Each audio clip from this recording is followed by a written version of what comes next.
उपस्थित सज्जनों, माताओं और बहनों,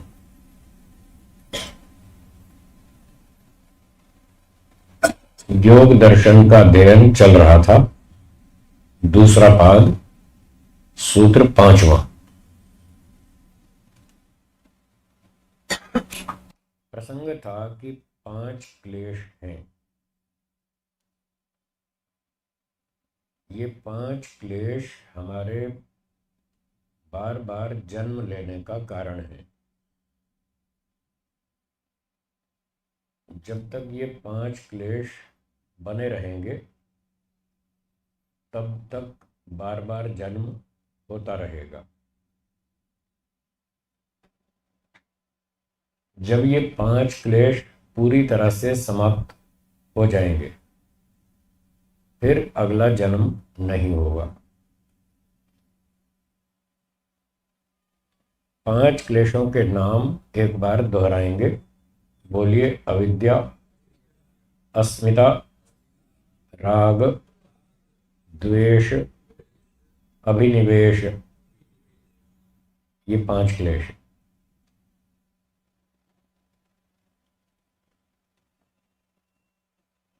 इनमें पहला है अविद्या।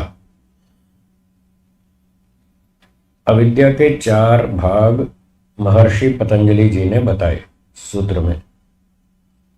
5वां सूत्र बोलेंगे, मेरे पीछे पीछे दोहराइए। अनित्य, अशुचि, दुख, अनात्मसु, नित्य, शुचि, सुख, आत्मख्यातिर, अविद्या।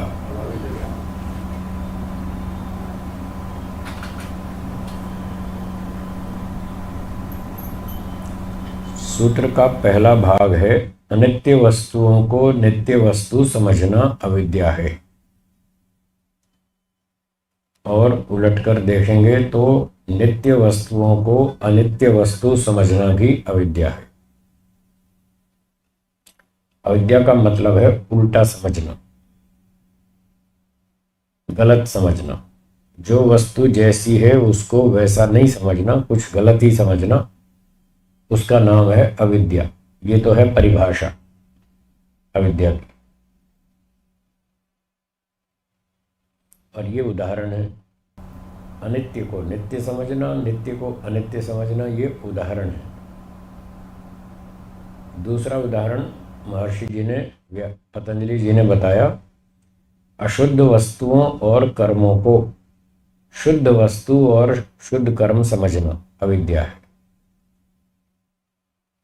और उलटकर देखेंगे तो शुद्ध वस्तुओं और कर्मों को अशुद्ध वस्तु और कर्म समझना अविद्या है।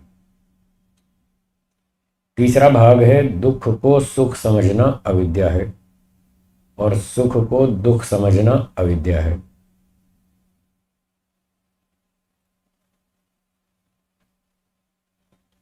यहां तक की बात कल रात को हो गई।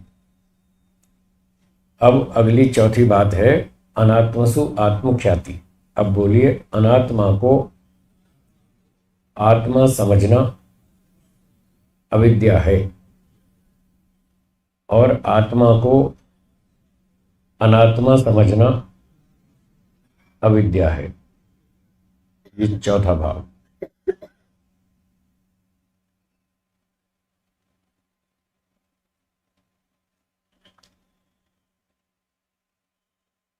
तो आत्मा शब्द से वैदिक साहित्य में एक तो जीवात्मा अर्थ किया जाता है, आत्मा मतलब जीवात्मा, और एक आत्मा शब्द से ईश्वर अर्थ भी लिया जाता है। उपनिषदों में वाक्य लिखे हैं, आत्मा वा अरे द्रष्टव्यो मंतव्यो निधिध्यासितव्यो। आत्मा वा, आत्मा जो है उसको देखना चाहिए, उसका मनन और निधिध्यासन करना चाहिए, श्रवण करना चाहिए। तो यहाँ आत्मा का अर्थ ईश्वर है। ईश्वर का श्रवण, मनन, निधिध्यासन और साक्षात्कार करना चाहिए। तो आत्मा शब्द से दोनों अर्थ लिए जाते हैं। जीवात्मा भी और परमात्मा भी। तो प्रसंग से पता चलता है कि यहां आत्मा शब्द से क्या अर्थ लिया जाए।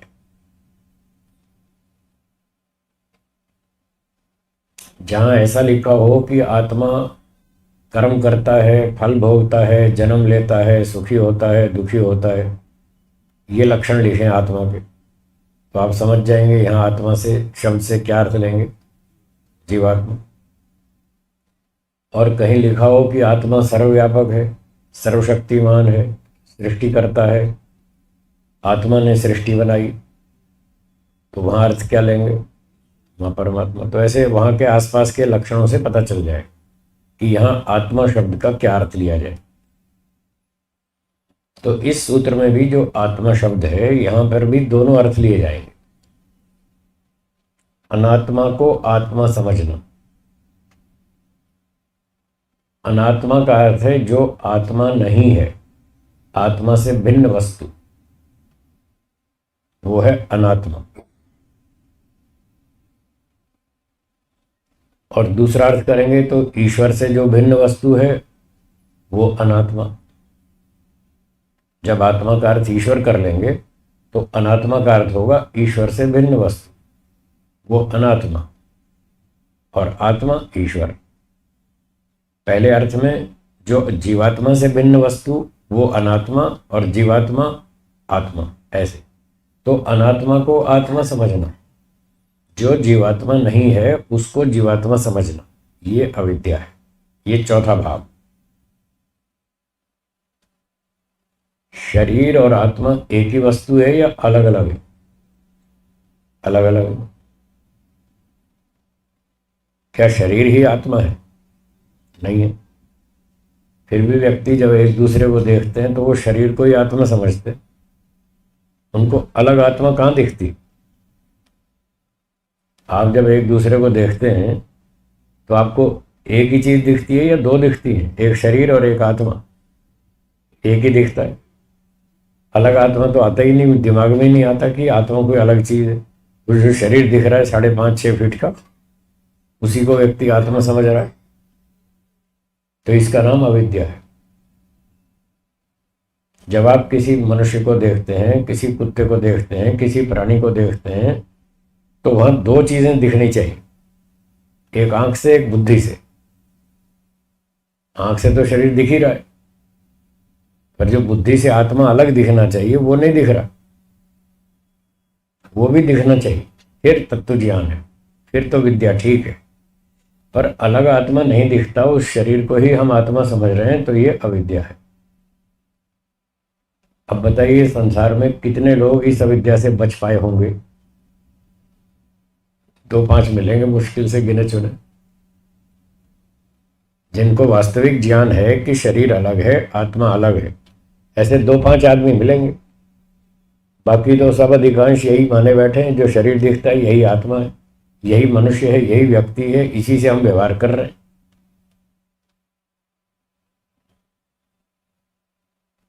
तो शरीर अनात्मा है, आत्मा नहीं है, आत्मा से भिन्न वस्तु है, उसका नाम है अनात्मा। अन आत्मा, जो आत्मा नहीं है। जो आत्मा नहीं है उसको आत्मा मानना, यह अविद्या का चौथा भाव। तो एक उदाहरण हो गया शरीर का, शरीर को व्यक्ति आत्मा मान के चल रहे हैं, ठीक है। अब जब ये अविद्या हो गई तो अविद्या क्षेत्रम उत्तरेशम, अविद्या होगी तो फिर आगे के क्लेश भी पैदा होंगे, राग द्वेष। जब व्यक्ति शरीर को आत्मा मान लेता है तो उसको फिर राग द्वेष पैदा होते, अविद्या से राग द्वेष होते ही। अगर शरीर अच्छा है, सुंदर है, गोरा है, बलवान है, बलिष्ठ है, तो राग होगा, और ऐसा नहीं है तो फिर द्वेष होगा। दुबला पतला है, काला है, कमजोर है, तो उसको देख के द्वेष होगा। आप किसी कमजोर से कुत्ते को देखिए, आपको उस पर द्वेष होता है ना, उसको देख के अच्छा नहीं लगता।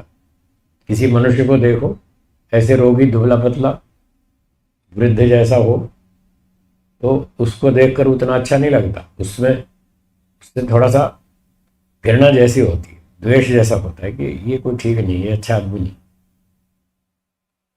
और कोई अच्छा पहलवान हो, बलवान, सुंदर, उसको देख के बड़ा अच्छा लगता है, उसमें राग होता है। हाँ या ना, होता है ना। तो ये सब अविद्या के कारण है। जबकि उन दोनों में आत्मा 100% एक जैसी है। चाहे बलवान बलिष्ठ पहलवान हो, चाहे वो कमजोर रोगी वृद्ध व्यक्ति हो, शरीर में भिन्नता जरूर है, पर उनके अंदर जो आत्मा है उसमें कोई अंतर नहीं है। वो आत्मा 100% एक जैसी। तो योगी व्यक्ति को, तत्वज्ञानी को दोनों में एक जैसी आत्मा दिखती है। वो दो चीजें देखता है, एक शरीर को अलग देखता है, आत्मा को अलग देखता है। इसलिए वो किसी का अपमान नहीं करता, किसी में राग नहीं करता, न राग करता है न द्वेष करता है, वो सम दृष्टि रखता है।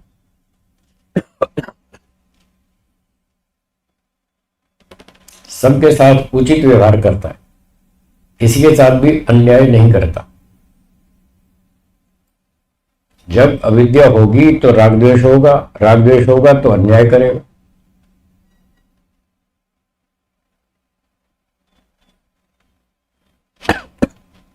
इस प्रकार से ये चौथा भाग हुआ, शरीर अनात्मा है उसको आत्मा समझ, अविद्या का चौथा भाग।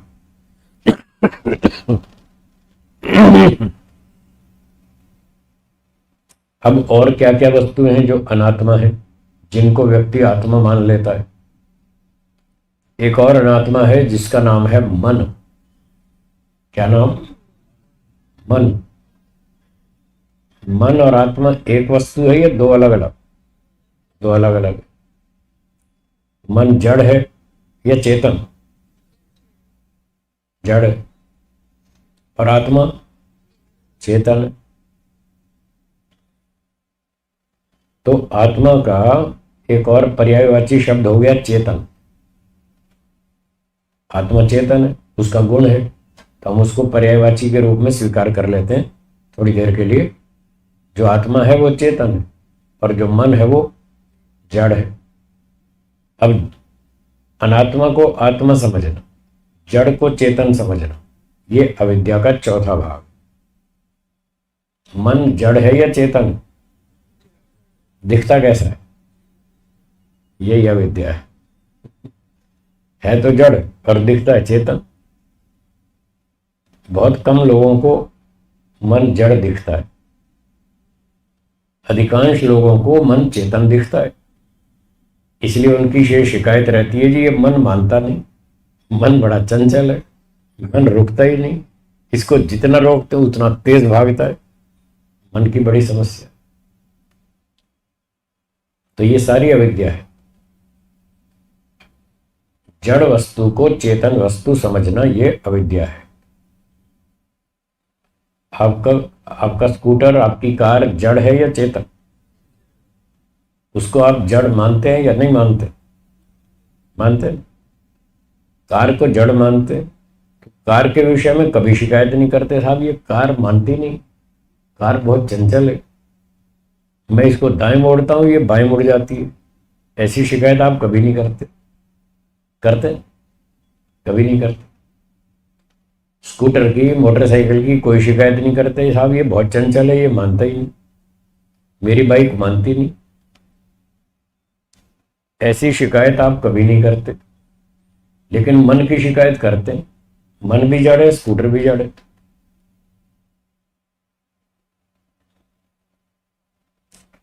एक बार एक गीत मैंने सुना, ऐसे टैक्सी में कहीं जा रहा था, थोड़ा जंगल का रास्ता था, तो टैक्सी ड्राइवर ने टाइम पास करने के लिए अपना वो की सीडी वीडी बजानी शुरू कर दी। उसमें एक गीत आने लगा, दिल है कि मानता नहीं। सुना होगा आपने भी, सुना है ना? दिल है कि मानता नहीं। तो मुझे बड़ी हंसी आई, ये कैसे गीत बनाते हैं लोग, दिल है कि मानता नहीं। मुकेश जी दिल जड़ है या चेतन? कार जड़ है या चेतन? दोनों जड़ है। कार आपकी बात मानती है? कार तो मानती है ना, फिर दिल क्यों नहीं मानता? दोनों ही तो जड़ है। कार भी जड़ है, दिल भी जड़ है। जब कार आपकी बात मानती है तो दिल को माननी चाहिए। पर वो गीत गा रहे हैं, लिखने वाला लिख रहा है, गाने वाला गा रहा है, दिल है कि मानता नहीं। और किसी दिन ऐसा गीत बनाओ, कार है कि मानती नहीं। अगर कोई किसी दिन ऐसा गीत गाने लगे, बजाने लगे, तो लोग क्या सोचेंगे, कुछ स्क्रू ढीला हो गया इसका। कार है कि मानती नहीं, ऐसे ही मानेंगे ना, इसका कुछ स्क्रू ढीला हो गया। कार कैसे नहीं मानती? जब कार जड़ है तो मानेगी ना, मानती है ना, रोज ही तो मानती है। अगर जड़ कार आपकी बात मानती है तो जड़ दिल को भी माननी चाहिए। यदि आप ऐसा गीत नहीं बनाते, कार है कि मानती नहीं, तो ऐसा गीत क्यों बनाया, दिल है कि मानता नहीं। और यदि दिल है कि मानता नहीं ऐसा गीत बनाया, तो ये भी बनाओ, कार है कि मानती नहीं, बाइक है कि मानती नहीं, फिर लोग पागलखाने से उड़ाएंगे।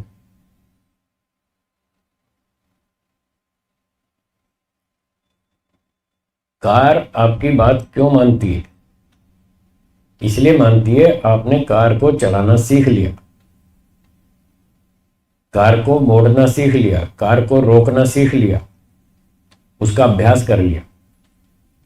दो काम किए, कार को चलाना रोकना सीखा और उसका अभ्यास कर लिया। 2 साल, 4 साल, 5 साल प्रैक्टिस कर ली, तो अब आपको कार बढ़िया चलानी आती है और कार आपकी सब बात मानती है। परंतु मन को चलाना सीखा नहीं, मन को रोकना सीखा नहीं, मन को मोड़ना सीखा नहीं और उसका अभ्यास किया नहीं। इसलिए मन के बारे में शिकायत है। मन या दिल एक ही बात है। चालू भाषा में दिल कह देते हैं, थोड़ा अच्छी सुलझी हुई भाषा में उसको मन कह देते हैं। तो दिल या मन को चलाना, रोकना, मोड़ना सीखा नहीं और उसका अभ्यास नहीं किया, इसलिए उसके बारे में शिकायत है कि दिल है कि मानता नहीं। ये शिकायत भी दूर हो सकती है यदि मन को चलाना, रोकना, मोड़ना सीख लें। जैसे कार को चलाना, रोकना, मोड़ना सीख लिया, मन को भी सीखो। कार चलाने का आपने अभ्यास किया, मन को चलाने रोकने का अभ्यास करो, इसकी शिकायत खत्म हो जाएगी। तो आज बताएंगे आपको, पहले भी बताया था, फिर बताऊंगा दोबारा कि मन को कैसे चलाते हैं और कैसे रोकते हैं। नमस्ते। जैसे आप कार चलाते हैं तो पहले कार का इंजन स्टार्ट करते हैं।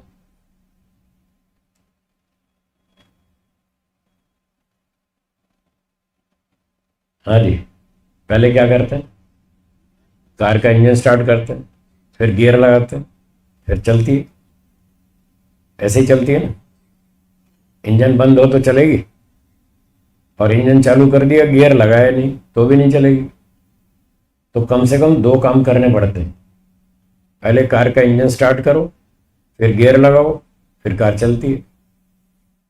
ऐसे ही मन का इंजन स्टार्ट करो, फिर मन का गियर लगाओ, देखो मन चलेगा। वैसे ही चलता है, स्कूटर कार की तरह। मन का इंजन कैसे स्टार्ट होता है? वो होता है इच्छा करने से। क्या बोला? आपने मन में इच्छा कर ली, समझ लो मन का इंजन चालू हो गया, इंजन स्टार्ट हो गया, चलने को तैयार है। और फिर दूसरा काम है प्रयत्न करना। दूसरा क्या है? प्रयत्न करना। जब प्रयत्न किया, वो गियर लग गया। बस जब गियर लग गया तो फिर तो चलेगा। तो इच्छा करना और प्रयत्न करना, ये दो काम करने से मन चलता है। जैसे इंजन स्टार्ट करने से और गियर लगाने से कार चलती, ऐसे चलता है मन। आपने मन में इच्छा कर ली, बॉम्बे चौपाटी याद करनी है। देखो याद आई कि नहीं आई? आ गई ना। आपने इच्छा की, मुझे बॉम्बे चौपाटी याद करनी है, और उसको याद करने का मन में प्रयत्न किया, फट याद आ गई। 1 सेकंड से भी पहले, इतनी जल्दी आपको याद आ जाएगी, इतनी तेज काम करता है मन। 1 सेकंड में अहमदाबाद में, 1 सेकंड में बम्बई। मन बंबई जाता नहीं है, ऐसा लगता है, ऐसा आभास होता है कि जैसे हमारा मन बॉम्बे चौपाटी पहुंच गया हो। वहां मन पहुंचा नहीं है, मन तो शरीर में ही है, कहीं बाहर नहीं जाता। न्याय दर्शन में एक प्रसंग में लिखा है कि जब हम कहीं दूर दूर की बातें याद करते हैं, स्मृतियां करते हैं, तो क्या हमारा मन वहां चला जाता है? तो उत्तर दिया, नहीं, वहां नहीं जाता, शरीर के अंदर ही रहता है। महर्षि वात्स्यायन जी ने लिखा है भाष्य में, यदि मन शरीर छोड़ के बाहर निकल जाए तो ये शरीर धड़ाम से गिर जाएगा। जैसे व्यक्ति शराब पी के लड़खड़ाता है ना, लड़खड़ा के गिर पड़ता है, ऐसे मन के बिना ये शरीर वैसे ही लड़खड़ा के गिर पड़ेगा, जैसे कोई शराब के नशे में लड़खड़ाता है और गिर जाता है, उसका संतुलन ठीक नहीं रहेगा। शरीर का आपका संतुलन ठीक बना हुआ है, इसमें मन का भी सहयोग है, एक सहयोग मन का है, उस सहयोग के कारण आपका शरीर ठीक तरह से धारण किया हुआ है। तो मन कभी भी शरीर से बाहर नहीं जाता, पर ऐसा लगता है कि हमारा मन लंदन पहुंच गया, हमारा मन दुबई पहुंच गया, हमारा मन बम्बई पहुंच गया, हमारा मन बेंगलोर पहुंच गया, ऐसा लगता है। क्योंकि वहाँ के जो दृश्य हैं वो मन में इतने क्लियर दिखते हैं, इतने साफ दिखते हैं, उस कारण से ये भ्रांति होती है कि हमारा मन बम्बई पहुंच गया। तो ये जो मन में वो दृश्य दिखते हैं, इसको बोलते हैं स्मृति। ये स्मृति वृत्ति है, मेमोरीज, जो पुरानी बातें हमको याद आती हैं।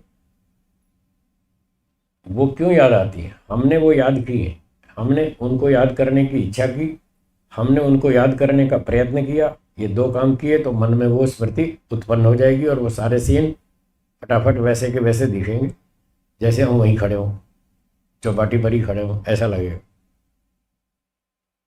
और यदि आप आंख बंद कर लें तो सच में ऐसा ही लगेगा कि आप चौपाटी पर ही खड़े हैं जबकि खड़े बाहर अहमदाबाद में हैं। तो इस प्रकार से मन क्रिया करता है, मन चलता है, इसको मन का चलना कहते हैं या मन में क्रिया होना कहते हैं।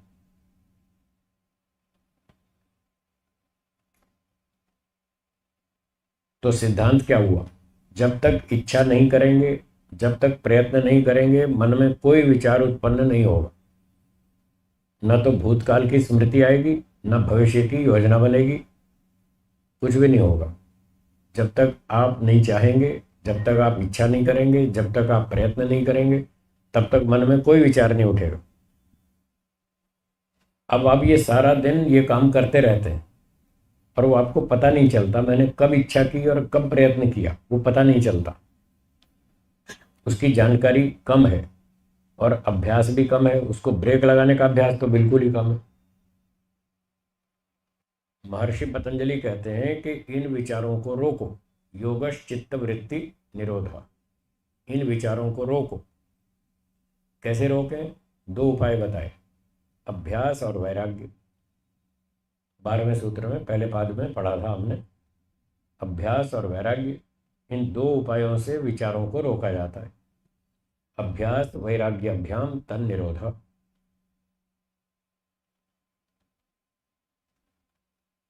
अब अभ्यास करते नहीं लोग, बैठते ही नहीं ध्यान में, आधा घंटा 1 घंटा कुछ बैठो, रोको, मन के विचारों को रोको, कुछ अभ्यास करो, कुछ प्रैक्टिस करो, करते ही नहीं। तो फिर ऐसे थोड़ी रुकेंगे विचार। अभ्यास करते नहीं और वैराग्य भी नहीं। वैराग्य है क्या? नहीं है ना।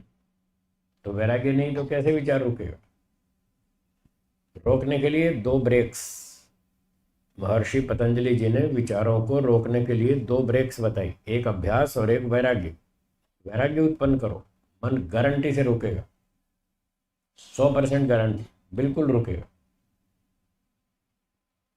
एक उदाहरण, आपके सामने दूध रखा है गरम गरम ताज़ा, इलायची वाला, केसर वाला, मिश्री वाला, फर्स्ट क्लास इलायची, केसर, मिश्री डाल के बढ़िया गरम गरम ताज़ा दूध रखा है, पीने के तैयार। उसमें आपको पीने की इच्छा होगी या नहीं होगी ना? क्यों? क्योंकि वो अच्छा है, शुद्ध है, लाभकारी है, सुखदायक है, इसलिए आपको उस दूध को पीने की इच्छा होगी। तो आपको जब इच्छा हो रही है तो इसको आप मोटी भाषा में राग मान लीजिए, इसका नाम है राग, सुखानुशयी राग। जब दूध में सुख दिख रहा है तो राग होगा, आकर्षण होगा, रुचि होगी, इच्छा होगी, तो आप पीना चाहेंगे। तो जब आप दूध पीना चाहेंगे, आप हाथ बढ़ाएंगे गिलास उठाने के लिए, और हाथ बढ़ाने से पहले आपको एक व्यक्ति आकर सूचना देगा, ठहरो ठहरो, एक सूचना सुनिए, बाद में पी लीजिए। सूचना बहुत ज़रूरी है, पीने से पहले देना ज़रूरी है, इसलिए पहले सूचना सुनिए, फिर बाद में दूध पीजिए। आपने पूछा क्या सूचना है? सूचना ये है, इस दूध में थोड़ा सा पोटेशियम साइनाइड है। सूचना समाप्त हुई, अब आप दूध पी सकते हैं। पोटेशियम साइनाइड समझ गए ना? समझ गए ना? अब ये सूचना सुनने के बाद अब आप दूध पिएंगे? अब क्यों नहीं पी रहे? उससे वैराग्य हो गया, इसका नाम वैराग्य है। ठीक है, इसका नाम है वैराग्य। अब आपके मन में दूध पीने का विचार उठेगा कि दूध रखा बढ़िया पी लूं, अब विचार उठेगा? नहीं उठेगा ना, रुक गया ना। ऐसे रुकता है वैराग्य से। अब वैराग्य तो है नहीं, संसार की चीजों में वैराग्य तो है नहीं, राग है, कहीं राग है कहीं द्वेष है। तो मन में जो विचार उठते हैं वो इस राग और द्वेष के कारण उठते हैं। जब तक चीजों में राग और द्वेष बना रहेगा तब तक विचार मन में उठता रहेगा, वो नहीं रोक सकते आप। जब वैराग्य होगा तब रुकेगा। वैराग्य कब होगा? जब उसमें दुख दिखाई दे। दूध में आपको दुख दिखने लगा, इसमें पोटेशियम साइनाइड है, ये मार देगा।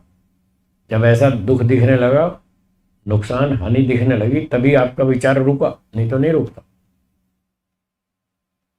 तो जैसे आपको दूध से, जहरीले दूध से वैराग्य हो गया, जैसे दूध, अब आपको दूध नहीं दिख रहा, अब जहर दिख रहा है। जहरीला दूध है या जहर है, ऐसा दिख रहा है।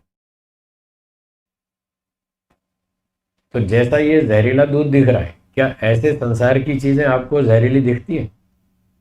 नहीं दिखती ना। जब तक ये जहरीली नहीं दिखेंगी तब तक विचार नहीं रुकेगा। ये उपाय है।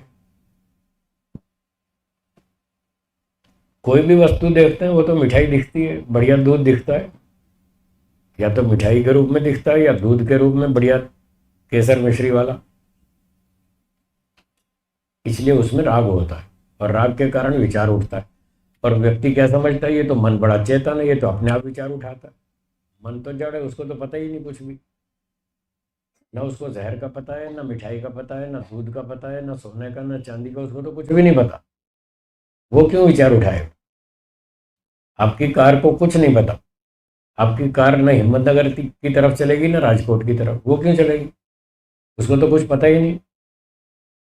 जो चेतन ड्राइवर है उसको पता है कि हिम्मतनगर इस तरफ है, राजकोट इस तरफ है, कहाँ जाना है वो ड्राइवर चेतन डिसाइड करेगा कहाँ जाना है। वो फिर कार को जिस तरफ मोड़ेगा कार उधर चलेगी। कार जड़ है, उसको कुछ नहीं पता।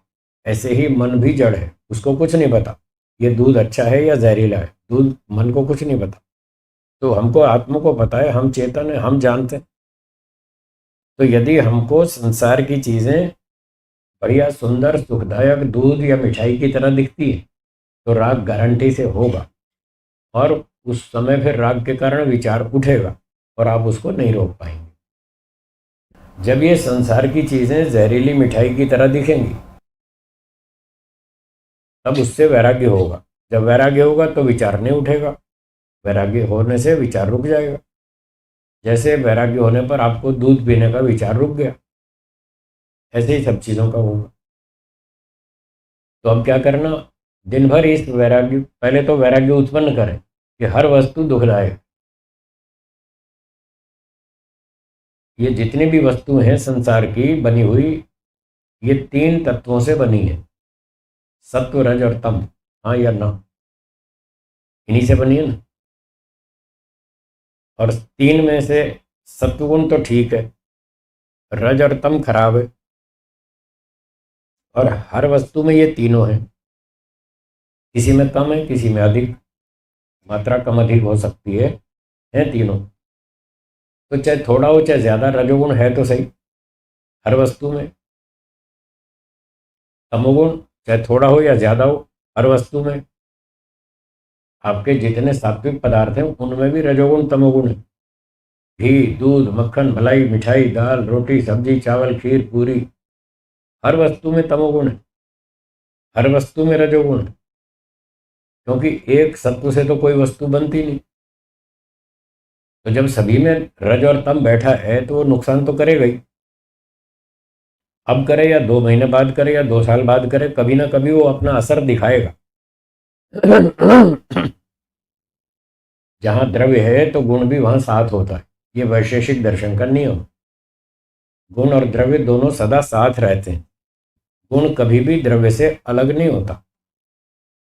आप गर्मी को अग्नि से अलग करके दिखा सकते हैं? नहीं कर सकते।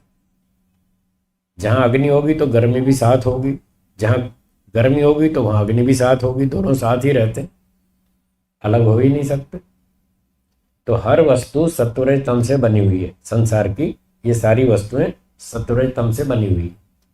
तो सभी में रजोगुण तमोगुण है तो वो कहीं ना कहीं दुख देगा। तो जिस व्यक्ति को ऐसा दिखता है उसको तत्व ज्ञान है। हर वस्तु में घोटाला है, हर वस्तु तमोगुणी है, हर वस्तु रजोगुणी है, हर वस्तु जहरीली मिठाई है। अगर कोई मिठाई के रूप में देखता है तो फंसेगा, उसको राग होगा। और वो अगर जहरीली मिठाई या जहर के रूप में देखता है तो उसको वैराग्य होगा। तो ये तो देखने वाले की अपनी बुद्धिमत्ता, योग्यता, ऊहा पर आधारित है, वो किस एंगल से दुनिया को देखता है। महर्षि पतंजलि कहते हैं वैराग्य उत्पन्न करो। ये सारी संसार की चीजें रजोगुण तमोगुण से युक्त हैं, इसलिए सब की सब जहरीली मिठाई। भले मिठाई हो पर उसमें जहर भी है। ऐसा देखने पर आपको वैराग्य हो जाएगा। जब वैराग्य होगा तो मन रुक जाएगा, तब आप मन को रोक लेंगे, फिर कोई दिक्कत नहीं। तब आपको ये प्रत्यक्ष हो जाएगा कि जैसे कार जड़ है ऐसे ही मेरा मन भी जड़ है। मैं जिस ओर मन को चलाऊंगा ये मन उधर ही चलेगा, जैसे चलाऊंगा वैसे चलेगा। जैसे आपकी कार और बाइक चलती है, आप जैसे चलाते हैं वैसे चलती है। स्लो चलाओ, तेज चलाओ, आपकी इच्छा है। दाएं मोड़ो, बाएं मोड़ो, आपकी इच्छा है। ब्रेक लगाओ, चलाओ, आपकी इच्छा है। वैसे कार चलती है वैसे ही मन चलेगा, बिल्कुल वैसे ही चलेगा। कभी कभी तो आप थोड़ा थोड़ा कंट्रोल कर लेते हैं मन के ऊपर, कभी कभी कुछ विशेष परिस्थितियों में तो कर लेते हैं, पर हमेशा नहीं कर पाते। जब आपको सुबह 5 बजे ट्रेन पकड़नी हो तो रात को 2 बजे 3 बजे उठना पड़ेगा, तब जाके 5 बजे की ट्रेन पकड़ पाएंगे। उस दिन आप रात को संकल्प करके सोते हैं कि 3 बजे तो उठना है हर हालत में, नहीं तो ट्रेन छूट जाएगी। और जब खूब मजबूत संकल्प करके सोते हैं रात को 9 बजे सो जाते कि 3 बजे उठना है सुबह, उस रात को आपको 3 बार नींद खुल जाती है। 3 से पहले खुल जाती है, अरे 3 तो नहीं बज गए। 2-3 बार नींद खुल जाती है, अरे 3 तो नहीं बज गए। होता है या नहीं ऐसा? अब देखो मन आपके कंट्रोल में चल रहा है या नहीं? उस दिन तो खूब चलता है। आपने 12वीं क्लास का एग्जाम दिया होगा, बोर्ड का एग्जाम दिया ना, 10वीं 12वीं का एग्जाम दिया हो ना। उसमें 3 घंटे की परीक्षा होती है। और मान लीजिए परीक्षा शुरू हो गई, प्रश्न पत्र आ गया, आंसर शीट आपके पास है, घंटी बज गई 1 बजे, 4 बजे तक 3 घंटा आपके पास समय है, लिखना शुरू करो। आपने लिखना शुरू किया, आधा घंटा हो गया लिखते लिखते। एक व्यक्ति आया, कहने लगा जी चलो पेपर वेपर छोड़ो, बाजार चलते हैं, जलेबी खाएंगे। आप उस समय जलेबी खाएंगे? ऐसा नहीं है कि आपको जलेबी से वैराग्य हो गया है, वैराग्य नहीं हुआ है, पर 3 घंटे के लिए वैराग्य हो गया है, हमेशा के लिए नहीं हुआ। जब वो कहेगा चलो बाजार चलते हैं जलेबी खाएंगे, आप कहेंगे चुप, भाग जाए यहाँ से, मुझे पेपर लिखने से, जलेबी खाने की बात करता है, उसको आप भगा देंगे। वो कहेगा चलो क्रिकेट खेलने चलेंगे, आप उसको भगा देंगे, भाग जाए यहाँ से, अभी 3 घंटे मुझे मत छेड़। आपका मन कहीं नहीं जाएगा 3 घंटे तक। आप कोई बढ़िया बोर्ड का एग्जाम दीजिए, कोई बढ़िया इंटरव्यू देने जाइए, कोई इस तरह का महत्वपूर्ण कार्य जब करेंगे तब आपका मन कहीं नहीं जाएगा। कोई शिकायत नहीं होगी साहब ये मन मानता नहीं, तब तो पूरा मन मानता है, ये नहीं मानता, मानता है नहीं। इससे पता लगता है मन जड़ है। अब आपने 3 घंटे के लिए उसको कंट्रोल कर लिया कुछ विशेष कारण से, उसका महत्व समझ रहे हैं आप कि इस समय ठीक से परीक्षा नहीं ली तो पूरा भविष्य बिगड़ जाएगा। 12वीं क्लास का बोर्ड का एग्जाम है, इसी पे तो मेरा भविष्य टिका है। अगर इसमें अच्छे नंबर आए तो आगे ठीक है, भविष्य कुछ बन जाएगा, और फेल हो गया तो फिर गई गाड़ी। तो इस प्रकार से जहां जहां आप किसी बात का विशेष महत्व जान लेते हैं, समझ लेते हैं, तो वहां आप मन पर कंट्रोल कर लेते हैं, वहां अपनी इच्छाओं पर कंट्रोल कर लेते हैं, वहां अपने मन के नियंत्रण, मन के प्रयत्न पर आप कंट्रोल कर लेते हैं। इसलिए मन आपके कंट्रोल में आ जाता है और सारा काम ठीक ठाक चलता है, वहां कोई शिकायत नहीं आती। परंतु जिस कार्य का महत्व नहीं समझते वहां इच्छा को कंट्रोल नहीं कर पाते और प्रयत्न को भी कंट्रोल नहीं कर पाते, फिर इधर उधर उल्टा सीधा प्रयत्न करते हैं, उल्टी सीधी इच्छाएं करते रहते हैं। जैसी जैसी इच्छाएं करते हैं, जैसा जैसा प्रयत्न करते हैं, मन उधर ही भागता है। फिर आपको ये भ्रांति हो जाती है मन बड़ा खराब है, मन बड़ा चंचल है, ये हमको भटकाता रहता है, ये मानता नहीं है। तब इस तरह से शिकायतें पैदा होती। हाँ जी बोलिए, समझ में आया? मन जड़ है या चेतन? चलो 1 मिनट प्रैक्टिकल करा ले। हाँ लगाइए, कमर सीधी कीजिए, आसन लगा के बैठिए।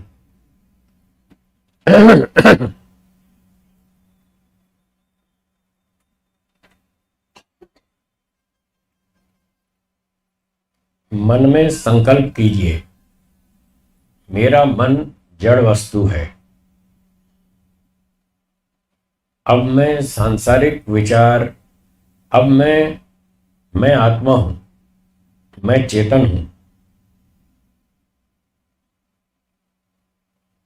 जड़ वस्तु में इच्छा नहीं होती, चेतन वस्तु में इच्छा होती है। मन स्वयं क्रिया नहीं कर सकता क्योंकि वो जड़ है। जड़ वस्तु स्वयं क्रिया नहीं करती, चेतन वस्तु स्वयं क्रिया करती है। इसको प्रयत्न गुण के नाम से कहते हैं। स्वयं क्रिया करना ये प्रयत्न गुण है। प्रयत्न गुण चेतन वस्तु में होता है। मैं आत्मा हूं, मैं चेतन हूं, मुझ में इच्छाएं भी हैं और प्रयत्न गुण भी है। मैं अपनी इच्छाओं से और प्रयत्न गुण से मन को चलाता हूं, अर्थात मन में विचार उत्पन्न करता हूं। ऐसा चिंतन कीजिए और जैसा मैं कहूं उसे पूरे ध्यान से सुनिए, तीव्र इच्छा से सुनिए और वैसा ही मन में प्रयत्न कीजिए, वैसा ही सोचिए जैसा मैं कहता हूं। मान लीजिए आप अपने घर पर बैठे हैं, अपने ड्राइंग रूम में बैठे हैं जहां अतिथियों को बिठाते हैं, वहां ड्राइंग रूम में बैठे हैं। आपके सामने टेबल पर एक अखबार पड़ा है। आपने अखबार उठाया और पढ़ने लगे। मुख पृष्ठ पर फर्स्ट पेज पर आपने एक समाचार पढ़ा, बिहार में बाढ़ आ गई। बस इतना पढ़ा ही था कि दरवाजे पर घंटी बजी, डोरबेल बजी। आपने अखबार छोड़ दिया और उठकर बाहर दरवाजे तक गए। दरवाजा खोला, सामने आपको आपके प्रिय मित्र दिखाई दिए।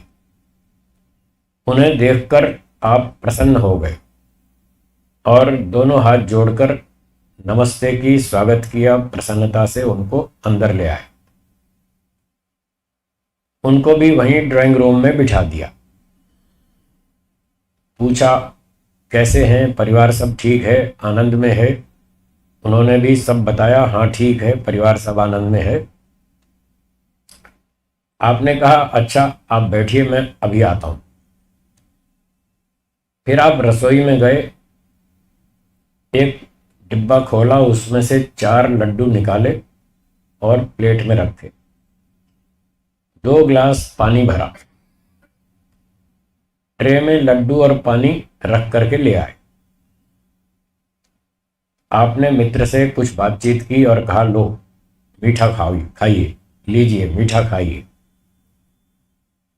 1 लड्डू आपके मित्र ने खाया, 1 लड्डू आपने खाया।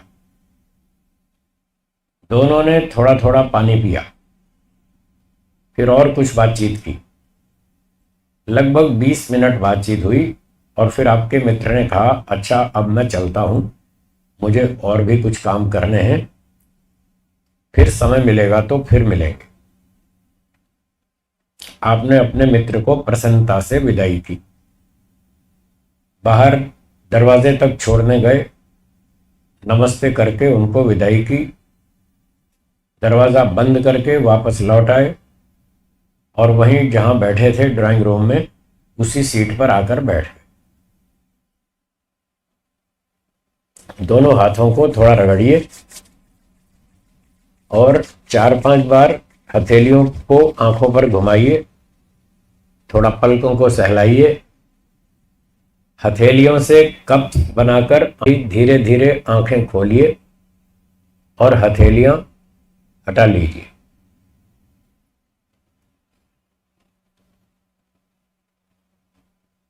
अब बताइए जैसा मैंने कहा आपने ऐसा ही मन में सोचा या नहीं सोचा?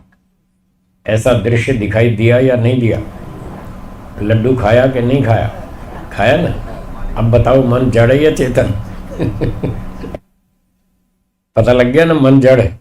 जैसा आप चाहते हैं वैसा ही विचार उठता है मन में। आप जो विचार उठाएंगे वो उठेगा।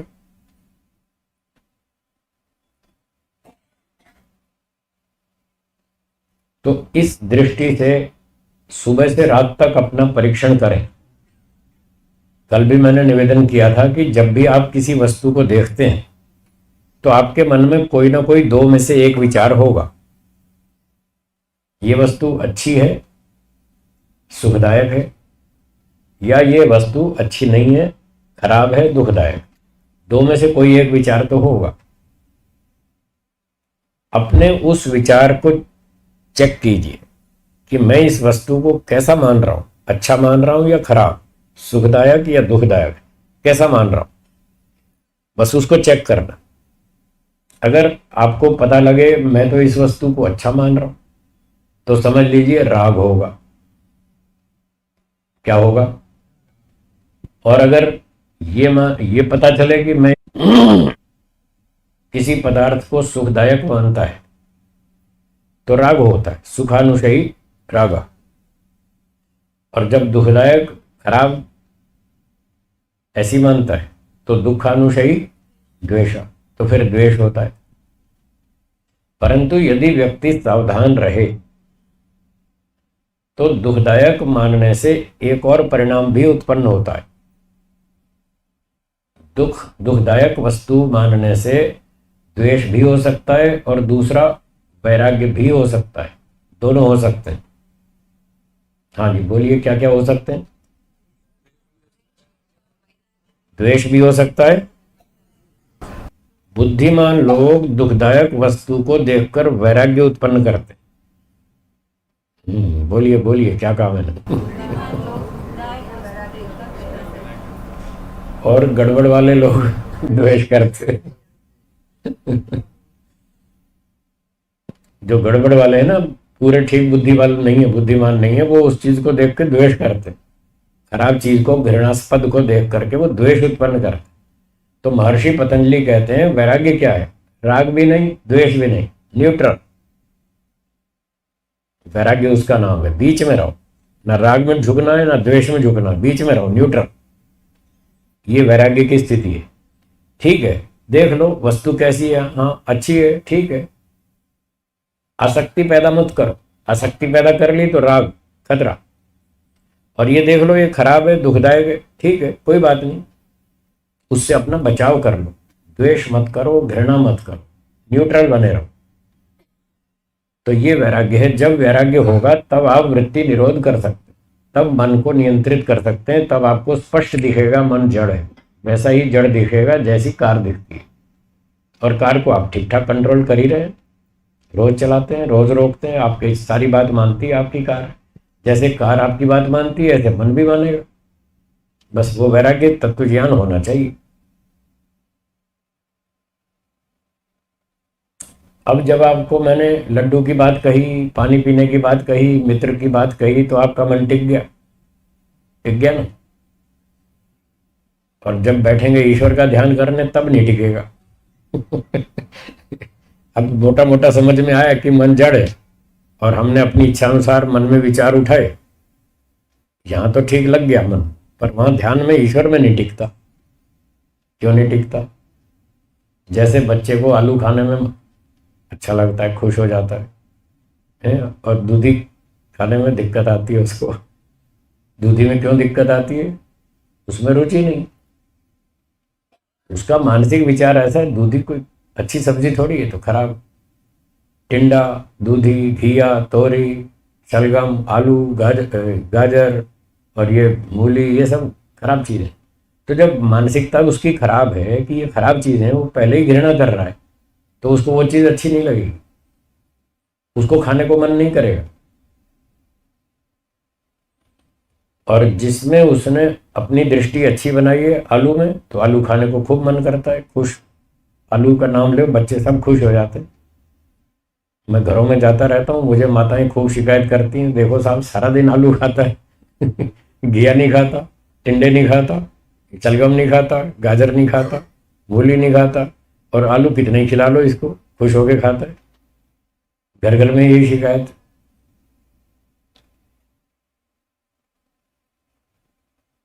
तो मन का नियंत्रण तभी हो पाएगा जब हम उसको न्यूट्रल वैराग्य वाली दृष्टि से देखेंगे, तब वो हमारे कंट्रोल में रहेगा। जो संसार में दुखदायक चीजें हैं उनको देखकर घृणा उत्पन्न नहीं करनी, द्वेष उत्पन्न नहीं करना। यदि द्वेष होगा तो ध्यान के समय वो द्वेष का विचार उठेगा, द्वेष के कारण से विचार उठेगा। यदि राग होगा तो राग के कारण से विचार उठेगा। मतलब राग द्वेष यदि मन में है तो ध्यान के समय वही विचार उठेगा जिसमें आपको राग है अथवा द्वेष। जब ये न्यूट्रल हो जाएगा तो दोनों विचार रुक जाएंगे। संसार की वस्तुओं के विचार रोके जाएंगे, रुक सकते हैं। राग द्वेष नहीं होना चाहिए। तो फिर ईश्वर में मन क्यों नहीं टिकता? इसलिए नहीं टिकता कि ईश्वर में रुचि नहीं है। टिंडे खाने की इच्छा क्यों नहीं होती? उसमें रुचि नहीं है बच्चे की। दूधी खाने में अच्छा क्यों नहीं लगता? उसमें रुचि नहीं है। तो ईश्वर में मन क्यों नहीं टिकता? ईश्वर में रुचि नहीं है, रुचि तो संसार में है। तो क्या करना? संसार से रुचि कम करें। हाँ जी बोलिए, क्या करना? और ईश्वर में रुचि बढ़ाएं। ये दो काम करना। कल परसों मैंने बताया था, जितने टाइम फुर्सत हो सारे दिन में आधा टाइम इस काम में लगाएं कि संसार बेकार है, दुखदायक है, तो वहां से रुचि कम होगी। मान लो 2-3 घंटे आपके पास एक्स्ट्रा हैं फ्री फुर्सत के, और दिन भर के काम तो धंधा व्यापार नौकरी सब कर लिया, उसके बाद 2-3 घंटा टाइम बचता हो तो उसमें से आधा समय इस काम में लगाएं कि ये संसार दुखदायक। ऐसा सोचने से वहां से आपको राग द्वेष कम होगा। और आधा समय इस काम में लगाएं कि ईश्वर बहुत अच्छा है, ईश्वर बहुत सुखदायक है। आधा समय इस काम में लगाएं तो ईश्वर में रुचि बढ़ेगी। ये सारा दिन टीवी वाले रेडियो वाले ऐड देते रहते हैं, एडवर्टीजमेंट देते हैं ना सारा दिन, एक ही ऐड 20 बार दिखाते हैं टीवी में। वॉशिंग पाउडर निरमा दिखाते हैं, washing powder Nirma, washing powder Nirma, दूध सी सफेदी निरमा से आए, कपड़ों का रंग खिल खिल जाए, 20 बार सुनाते। तो लोगों के दिमाग में उसका असर हो जाता है कि नहीं? दुकान पर जाते ही क्या कौन सा पाउडर मांगेंगे? निरमा, निरमा ला। फिर कहेंगे 2 पैकेट खरीदो, तीसरा फ्री में। और अभी तो कल बहन जी बता रही थी 1 खरीदो 6 फ्री में। यहां तक भी आ गए लोग। एक खरीदो 6 फ्री में, बताओ कौन नहीं फंसेगा? फंस जाएंगे ना। तो जब इतना आकर्षण होगा कि एक पैकेट खरीदो 6 फ्री में है, तो फिर क्यों क्यों नहीं खरीदेंगे? रुचि क्यों नहीं होगी? होगी। यदि निरमा वॉशिंग पाउडर के गुण बता बताकर, बार बार सुना सुनाकर, दिखा दिखाकर लोगों की रुचि पैदा की जा सकती है निरमा वॉशिंग पाउडर में, तो क्या ईश्वर के गुण बता बताकर, सुन सुनकर, पढ़ पढ़ कर, चिंतन कर करके क्या ईश्वर में रुचि पैदा नहीं हो सकती? हो सकती है। सीधा मनोविज्ञान है। जिस वस्तु के गुणों का बार बार चिंतन, मनन, श्रवण करेंगे उसमें रुचि हो जाएगी, चाहे वो शराब ही क्यों ना हो। खराब चीज हो तो उसमें भी रुचि हो जाएगी। ये मनोविज्ञान है। और अच्छी चीज के भी आप दोष बताते रहो, है अच्छी, बहुत बढ़िया, फिर भी उसके अगर आप दोष बताते रहेंगे और दोष सुनते रहेंगे तो उस अच्छी चीज से भी वैराग्य हो जाएगा, आप उस अच्छी चीज को भी छोड़ देंगे। ये मनोविज्ञान। ये तो इसका दुरुपयोग हुआ कि अच्छी चीज के दोष बताओ। हम दुरुपयोग करने की बात नहीं कर रहे, हम तो साइकोलॉजी बता रहे हैं कि ये साइकोलॉजी है। इसका हम सदुपयोग करें, अच्छी चीज के गुणों को बार बार दोहराएं, पढ़ें, सुने, मनन करें, चिंतन करें, बार बार करें, उसमें रुचि हो जाएगी। और जो दुखदायक है उसका बार बार चिंतन करें, ये दुखदायक है, उससे वैराग्य हो जाएगा। ये महर्षि पतंजलि कहना चाहते हैं इस योग विद्या में। तो ऐसा हमको करना चाहिए, करना पड़ेगा। जो करेगा उसको रिजल्ट मिलेगा, उसको लाभ मिलेगा, उसको संसार से वैराग्य हो जाएगा। मोक्ष का मार्ग और संसार का मार्ग दोनों उल्टे हैं, दोनों विपरीत दिशाओं में चलते हैं। एक व्यक्ति एक साथ दो विपरीत दिशाओं में नहीं चल सकता। अगर मोक्ष में जाना है तो संसार छोड़ना पड़ेगा, और संसार नहीं छूटता है तो फिर मोक्ष छूटेगा। एक तो छूटेगा, दोनों एक साथ नहीं मिलने वाले।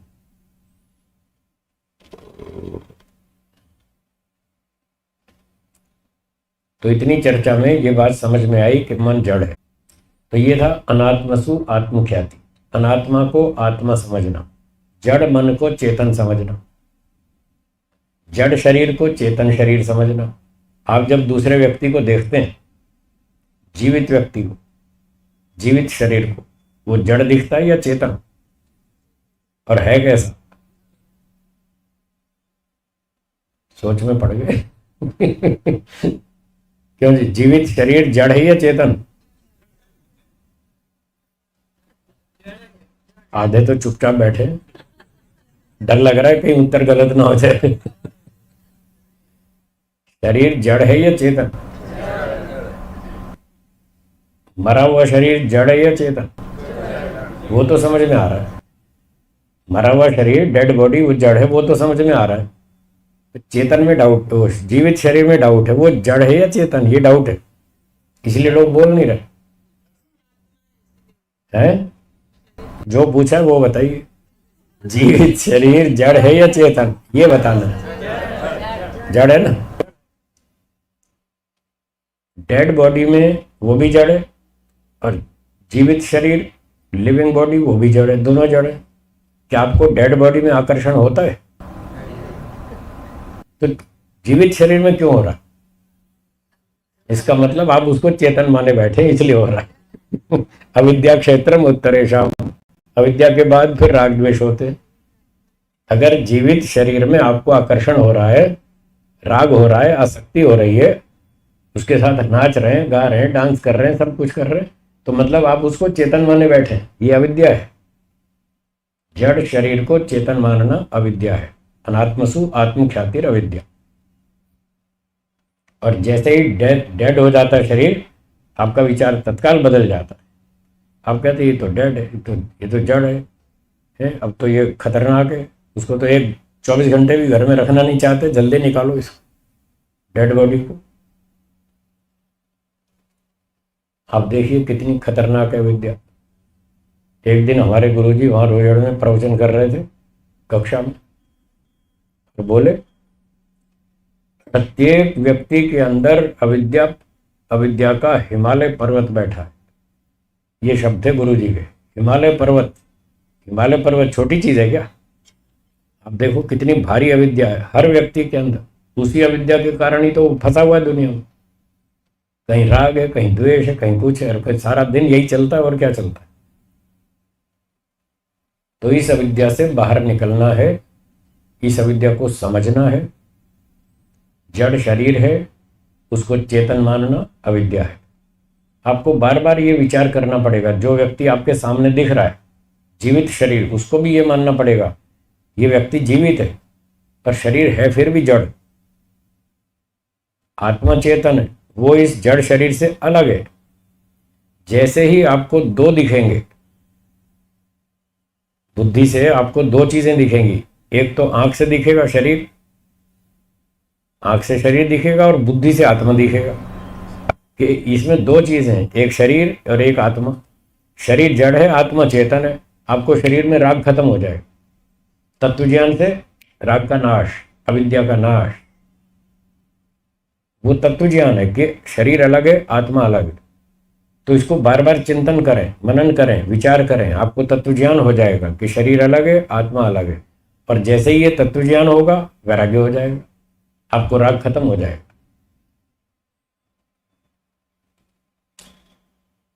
ठीक है जी। तो शरीर जड़ है, उसको चेतन मानना अविद्या है। मन जड़ है, उसको चेतन मानना अविद्या है। फोटो मूर्ति जड़ है या चेतन है जी? और लोग कैसा मान रहे हैं? ये अविद्या है। आप लोग इस अविद्या से तो बचे हुए हैं। आप फोटो को चेतन नहीं मानते, आप बचे हुए हैं, इस वाली से तो बचे हुए हैं। आप मूर्ति को जड़ मानते हैं, चेतन नहीं मानते। इस अविद्या से तो आप बचे हुए हैं। बहुत सारे लोग इसी में फंसे हैं। वो जड़ फोटो मूर्तियों को चेतन मानते हैं, उनको नहलाते हैं, धुलाते हैं, कपड़े पहनाते हैं, और दिसंबर जनवरी में रजाई भी ओढ़ते हैं। मैंने तो सुना है वो दातुन भी रखते हैं वहां पर दातुन व्यंजन भी रखते हैं, और फिर गर्मी में एसी भी लगाते हैं, पंखे भी चलाते हैं। तो बताओ कितनी अविद्या है। जड़ फोटो मूर्तियों को चेतन मान के वैसा व्यवहार कर रहे हैं। खिलाते भी हैं, पिलाते भी हैं, नहलाते भी हैं, धुलाते हैं। क्या कराते हैं? शादी, हाँ। अभी तुलसी विवाह हुआ, तुलसी का विवाह हुआ ना 2-4 दिन पहले। शादियां भी कराते हैं, और हर साल श्री कृष्ण जी का जन्म भी होता है। हर साल बच्चे की तरह उसको खिलाते हैं, धुलाते हैं, ऐसे नहलाते हैं, और ऐसे घुमाते हैं। तो बताइए कितनी भारी अविद्या है।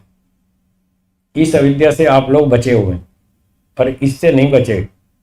शरीर जड़ है, उसको चेतन मानते हैं, इससे तो आप भी नहीं बचे हुए। मन जड़ है, उसको चेतन मानते हैं, इससे आप भी नहीं बचे हुए। तो हमें इससे बाहर निकलना। जैसे वो अविद्या समझ में आ गई कि फोटो मूर्ति जड़ है, इसको चेतन मानकर, इसको ईश्वर मानकर इसकी पूजा इस तरह से नहीं करनी चाहिए। जैसे वो बात समझ में आ गई, ऐसे इसको भी समझना कि ये शरीर भी जड़ है, इसमें आसक्ति रखना ठीक नहीं है। शरीर अशुद्ध है, कल बात चल रही थी, अशुद्ध है ना, इसको शुद्ध माने बैठे। ये अविद्या है। इस अविद्या के कारण शरीर में आसक्ति होती है, आकर्षण होता है, राग होता है। अगर इसको अशुद्ध मानेंगे तो इसमें राग खत्म हो जाएगा। तत्व ज्ञान होने पर इससे वैराग्य हो जाएगा। तो इस प्रकार से अभ्यास करें। तो जड़ फोटो मूर्ति को चेतन मानना अविद्या है। अब इसको उलट के देखिए, जो चेतन है उसको जड़ मानना अविद्या है। आत्मा जड़ है या चेतन? चेतन है। अब चेतन है, वो समझता है, सोचता है, विचार करता है। धीरे धीरे उसकी बुद्धि का विकास होता है, ज्ञान का विकास होता है। तो जो बातें वो पहले नहीं समझता था, धीरे धीरे वो भी समझने लगता है। आप तीसरी क्लास में थे तब आपकी जितनी योग्यता थी, क्या आज भी उतनी है? बढ़ी है? नहीं बढ़ गई ना। आपने बीए पास कर लिया, एमए पास कर लिया, और ऊंची ऊंची योग्यताएं प्राप्त कर ली, तो आपका ज्ञान बढ़ गया, आपका बुद्धि का विकास हो गया। अब आप वो बहुत सारी बातें समझते हैं जो तीसरी क्लास के स्तर पर नहीं समझ रहे थे, अब समझते हैं ना। जैसे आपके ज्ञान का विकास हुआ, आपकी बुद्धि का विकास हुआ, क्या दूसरों का नहीं हुआ? सबका होता है, थोड़ा थोड़ा होता है। जो जितनी मेहनत करेगा उसका उतना विकास होगा।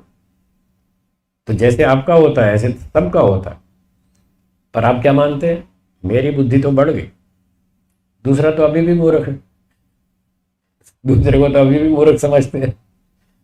10 साल पहले जैसा था वो आज भी आप उसको उतना ही समझते हैं। अंदर परीक्षण निरीक्षण कीजिए, आपको पता चलेगा, आपको पता चलेगा मैं सबसे बुद्धिमान हूं, बाकी सब मुझसे आधी अक्कल वाले। एक बार कुछ बुद्धिमानों में कुछ सभा चल रही थी और एक प्रश्न उठ गया, भाई ये पता लगाओ संसार में अक्कल कितनी है। ये टॉपिक उठ गया मीटिंग में, तो बहुत चर्चा हुई, लोगों ने अपने अपने विचार रखे, पर कोई फैसला नहीं हो पाया कि कितनी अक्कल। तो उन्होंने कहा ठीक है चलो सर्वे करेंगे, खोजबीन करेंगे, 6 महीने बाद फिर मिलेंगे, 6 महीने तक घूम कर आओ और पता लगाओ संसार में कितनी अक्ल है।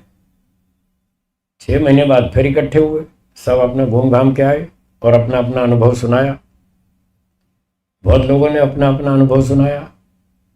एक व्यक्ति ने सुनाया कि मैंने खूब घूम घूम कर बहुत सर्वे किया, बहुत लोगों से बातचीत की, और मेरा निर्णय ये हुआ कि संसार में सिर्फ 1.5 अकल, कितनी, 1.5 1.5 अकल। तो लोगों को समझ में नहीं आई बात, भाई 1.5 अकल का क्या मतलब, या तो 1 बोलो या 2 बोलो, 1.5 का क्या मतलब, ये 1.5 तो समझ में नहीं आई। तो उसने कहा कि 1.5 का मतलब ये है कि मैं जिस भी आदमी से मिलता हूँ, जिससे भी बात करता हूँ, वो कहता है मेरी अक्ल पूरी है और बाकी सब दुनिया की मुझसे आधी है। मेरी 1, बाकियों की आधी, 1 और आधी कितनी हुई, इसलिए कहता हूं 1.5 अकल।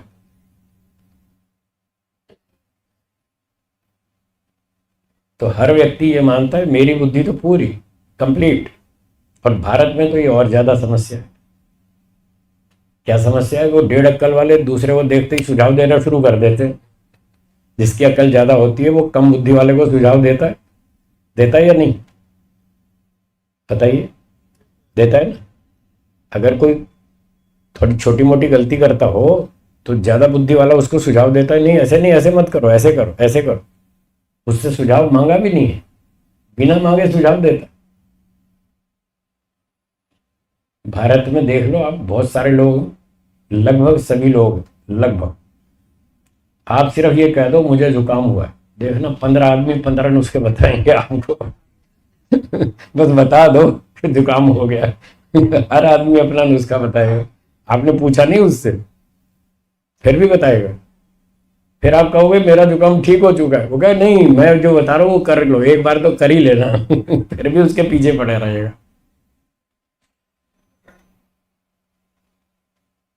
तो व्यक्ति सामने वाले को कम बुद्धि वाला आंकता है, वो ये समझता है इसकी बुद्धि मुझसे कम है, यानी वो अधिक बुद्धि वाले को भी कम बुद्धि वाला मानता है। एक तरह से ये चेतन को जड़ समझे बैठा है, पूरा पूरा जड़ तो नहीं समझ रहा, आधा समझ रहा है, जबकि उसकी बुद्धि 12वीं कक्षा जितनी है और वो उसको चौथी 5वीं जितना मानता है। तो ये भी तो जड़, चेतन को जड़ मानने जैसा ही है। तो ये भी अविद्या है। दूसरे व्यक्ति को कम मत आंकिए, हर एक के पास अपनी बुद्धि है, हर एक के पास अपनी इच्छाएं हैं, हर व्यक्ति स्वतंत्र है, वो अपनी इच्छा से और अपनी बुद्धि से जीता है। आपने ये सिद्धांत बहुत सुन रखा है कि आत्मा कर्म करने में स्वतंत्र है, सुना है, बहुत बार सुना है, पर इसका ठीक ठीक अर्थ नहीं जानते कि स्वतंत्र का मतलब क्या। अगर इस सिद्धांत का आप ठीक ठीक अर्थ समझ लें और उसको स्वीकार कर लें तो आपकी 50% समस्याएं हल हो जाएंगी, आप बहुत सुखी हो जाएंगे।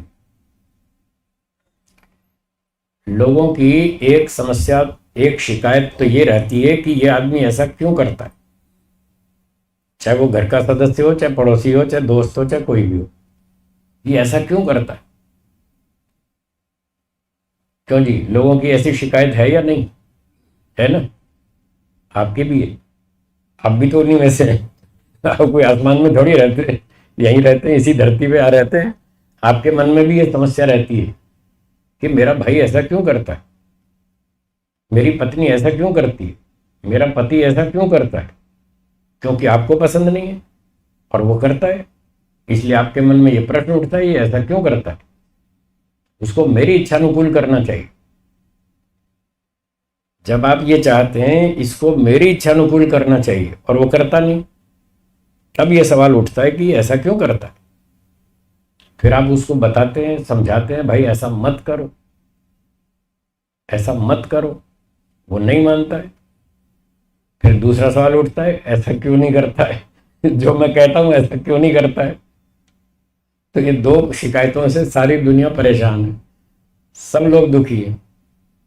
ये ऐसा क्यों करता है और ऐसा क्यों नहीं करता है। जो मुझे पसंद है वही इसको भी करना चाहिए, जब वो नहीं करता तो सवाल उठता है ऐसा क्यों करता है। और जो मुझे पसंद है, मैं चाहता हूं ये भी ऐसा करे, पर वो नहीं करता है।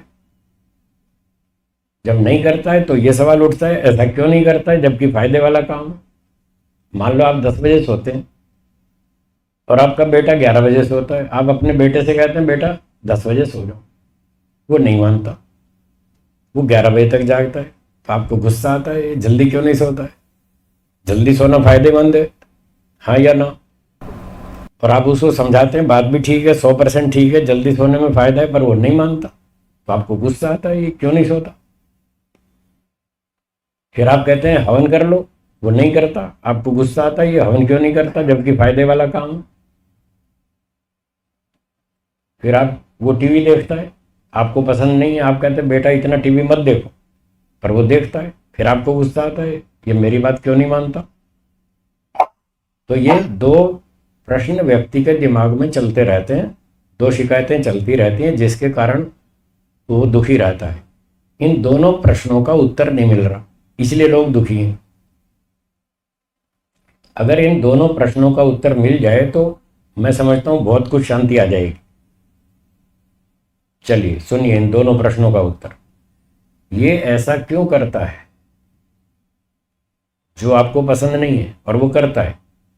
आपके मन में गुस्सा आता है, प्रश्न उठता है, ये ऐसा क्यों करता है। इसका उत्तर है उसकी इच्छा ऐसी है। बोलिए क्या कहा। उसकी बुद्धि ऐसी है, इसलिए करता है। वो टीवी देखता है, उसकी इच्छा है देखने की, इसलिए देखता है। वो 12 बजे तक जागता है, उसकी इच्छा है जागने की, उसकी बुद्धि कहती है 12 बजे तक जागने में फायदा है, इसलिए करता है। पर आपको वो चीज़ समझ में नहीं आई, या आपको पसंद नहीं है, आपके अनुकूल नहीं है, इसलिए आपको दुखी होता है, दुख होता है, गुस्सा आता है। आप उसको बार बार रोकते हैं, वो रुकता नहीं, उसके करने से आप दुखी रहते हैं। तो इस प्रश्न का उत्तर क्या हुआ कि ऐसा क्यों करता है। उसकी इच्छा ऐसी है, उसकी बुद्धि ऐसी है। और जो दूसरा प्रश्न है कि ऐसा क्यों नहीं करता है, ये जल्दी क्यों नहीं सोता है, ये जल्दी क्यों नहीं उठता है, ये व्यायाम क्यों नहीं करता है, ये हवन क्यों नहीं करता है, इसका भी यही उत्तर है। उसकी इच्छा ही ऐसी है, अथवा उसकी इच्छा नहीं है। वो हवन क्यों नहीं करता, उसकी इच्छा नहीं है। वो व्यायाम क्यों नहीं करता, उसकी इच्छा नहीं है, उसको समझ में नहीं आया, उसकी बुद्धि ऐसी है, इसलिए नहीं करता। यही बात आप अपने लिए भी सोचिए। आप जो कुछ करते हैं, आप अपनी इच्छा से करते हैं या दूसरे की इच्छा से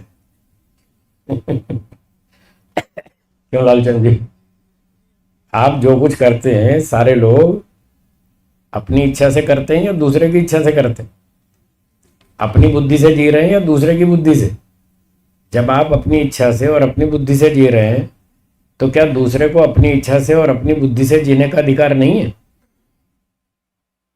है जी। यही इस वाक्य का अर्थ है। आत्मा कर्म करने में स्वतंत्र है। इस वाक्य का अर्थ ये है, स्वतंत्र का मतलब वो अपनी इच्छा से जिएगा, अपनी अक्ल से जिएगा, आपकी इच्छा से नहीं जिएगा, आपकी अकल से नहीं जिएगा। फिर आप क्यों दुखी हो रहे।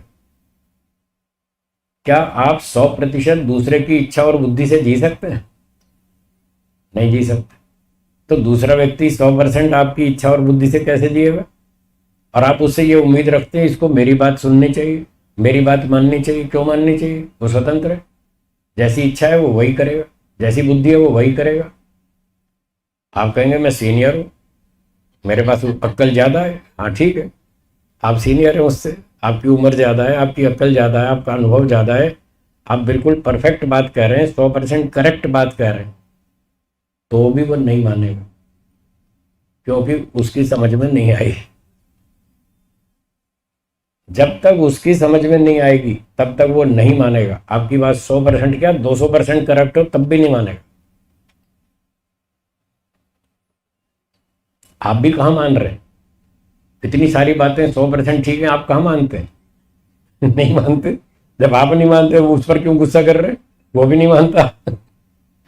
आप अपनी मर्जी से जी रहे हैं, वो अपनी मर्जी से। तो आप कहेंगे फिर कहना छोड़ दें क्या? क्या बताना समझाना छोड़ दें बच्चों को? नहीं नहीं, बताइए, जरूर बताइए। बताना समझाना छोड़ना नहीं है, वो नहीं कह रहा मैं। मेरी बात का उल्टा अर्थ ना लगाएं। बताते रहिए, समझाते रहिए, कहते रहिए बेटा जल्दी सो जाओ, जल्दी उठ जाओ, व्यायाम करो, हवन करो, ध्यान करो, स्वाध्याय करो, सत्संग करो, बुद्धिमानों के साथ रहो, अच्छी आदत अपनाओ, बुरी आदत छोड़ो, सब कहते रहिए।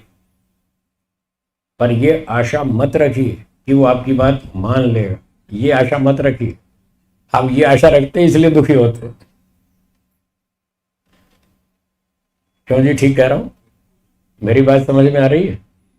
बताते रहिए, कहते रहिए, समझाते रहिए। जब समझ में आएगी तब मानेगा। जब तक उसकी समझ में नहीं आएगी तब तक नहीं मानेगा। एक मोटा उदाहरण देता हूं। एक माता जी भोजन बना रही थी रसोई में।